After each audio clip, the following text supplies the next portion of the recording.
இன்றைக்கி வந்து பார்த்திங்கன்னா, நான் ரொம்ப நாளாக எதிர்பார்த்துக்கிட்டு இருந்த ஒரு இடத்துக்கு தான் போகிறேன். எங்கன்னு பார்த்திங்கன்னா, திருநெல்வேலியில புக் ஃபேர் போட்டிருந்தாங்க.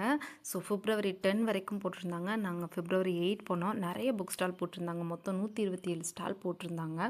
மெயினாக நான் புக் ஃபேருக்கு எதுக்கு போனேன்னா, இந்த புக் ஃபேரில் வந்து நிறைய ஒவ்வொரு நாளும் ஒவ்வொருத்தவங்களுடைய பட்டிமன்றம் நடக்கும் அப்படிங்கிறது எனக்கு தெரியும். நான் வந்து எப்போவுமே ஏதாவது வேலை பார்க்கும்போது, ஸ்டிச் பண்ணும்போது பார்த்திங்கன்னா, மோஸ்ட்லி இந்த பட்டிமன்றம், ஸ்பீச்சஸ்லாம் நிறைய கேட்பேங்க. அது முக்கியமாக ஞானசம்பந்தம் சார் அவங்களுடையது, சாலமன் பாப்பியா சார் அவங்களுடையது, ராஜா சார், பாரதி பாஸ்கர் மேடம், கவிதை ஜவஹர் மேடம், பர்வீன் சுல்தானா மேடம், இவங்களுடையதெல்லாம் வந்து நான் மோஸ்ட்லி கேட்டுக்கிட்டே இருப்பேன்.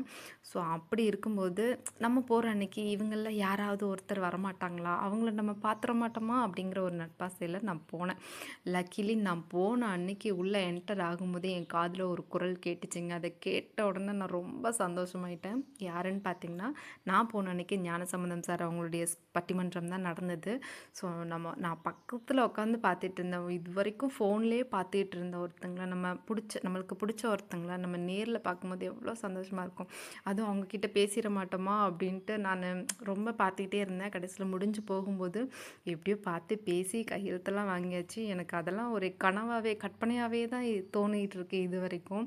ஸோ நம்ம போய் அவங்கள பார்த்து பேசி கையெழுத்தெல்லாம் வாங்கியிருக்கோமே அப்படின்னு சொல்லிட்டு. ஸோ எனக்கு ரொம்ப ஹாப்பி ஆயிடுச்சு. உங்களுக்கும் இந்த மாதிரி ஏதாவது அனுபவம் இருந்தால் கமெண்ட்டில் சொல்லுங்கள். பாய்.